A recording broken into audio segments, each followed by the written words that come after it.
has decided to make a show to be in the news, he will do something crazy. So let him do it. And keep talking normally. He tends to be a bully once in a while. And don't lose your cool when you have a bully in front of you. Unless you grab him by the neck, as I had to do one time. Former Prime Minister Jean Chrétien referring to the old Shawinigan handshake that he is best known for giving, and also giving his own advice to the leaders ahead of the next week's G7 summit happening in Kananaskis, Alberta. Now, as Prime Minister Chrétien did host the G7 summit twice during his tenure, and he points out that U.S. President Donald Trump is expected to be a major X factor this time around, although I don't know that it's going to devolve into fisticuffs. We'll ask the front bench in just a second. So what's at stake for Canada next week, and what expectations should Canadians have for an outcome? Let's bring in our front bench, former BC Premier Christy Clark. She's now senior advisor with Bennett Jones. Tony Clement, he served in senior roles in Conservative Prime Minister Stephen Harper's cabinet. He's now CEO of Tony Clement International. And former NDP MP and BC Minister Nathan Cullen. He's also here. He's now the senior advisor at Strategy Corps. Thank you all for being here. I'm not going to get into whether or not somebody should get ready for the Shawinigan handshake, because I think that that's probably passé. But Christy, start with you on this one. Kind of managing the expectations now, it seems that Prime Minister Mark Carney is saying, don't expect a joint communique. I mean, do you think we're doing this because of the people around the table or because of the times? I think it's both. But can I just say, Mike, I have Mr. Chrétien once gave me the Shawinigan handshake just to show me exactly how, and I'll tell you, that guy has the grip of Satan. It's unbelievable. This is incredibly concerning, and a very memorable what was the picture. situation where this was taking place? Yeah. If nobody minds, I'm gonna, and I don't mean to jump in on you, Christy, but I'm assuming in jest as a playful thing, right? Yes. Oh, absolutely. No, he called me over and said, "Hey, do you want the Shawinigan handshake? You know, I'm going to show you how this works if you want to be premier." And so that's what he showed me how to do it. I've never tried it on anybody else. Yeah. Although I wanted to on my son many occasions, I have to say.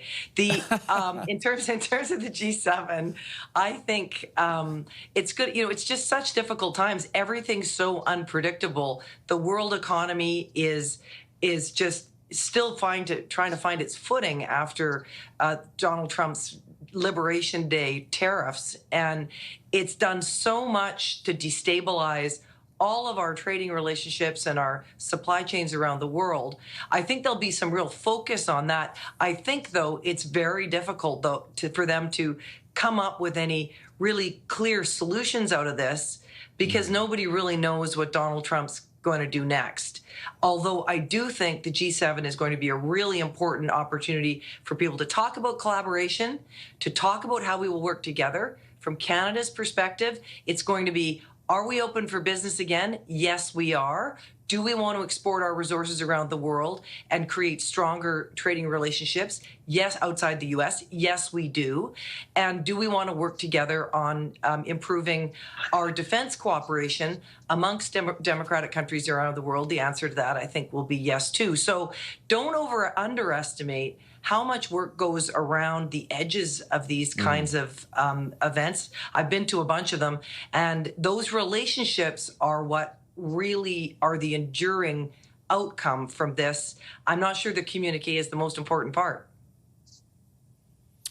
And maybe it isn't, Tony, but by the same token, this departure from this kind of tradition maybe signals you know what, we can't get everybody around the table to agree all the time.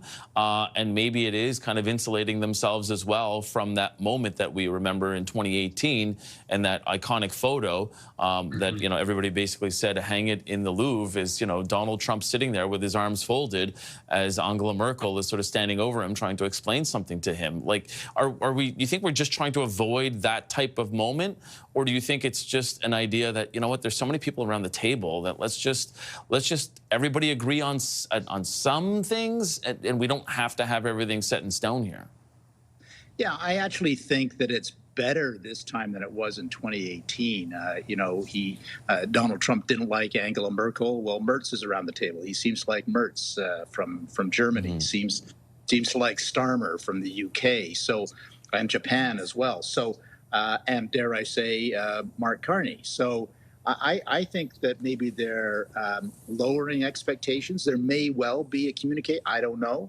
But if there isn't, there's going to be a lot of violent agreement over some major issues, which is a good sign because, as we know, Donald Trump always comes in not getting along very well with the traditional American allies. But I think when you look at the personalities around the table, and the G7 and the G8s before it were all about personalities as well as politics, I think it actually bodes well.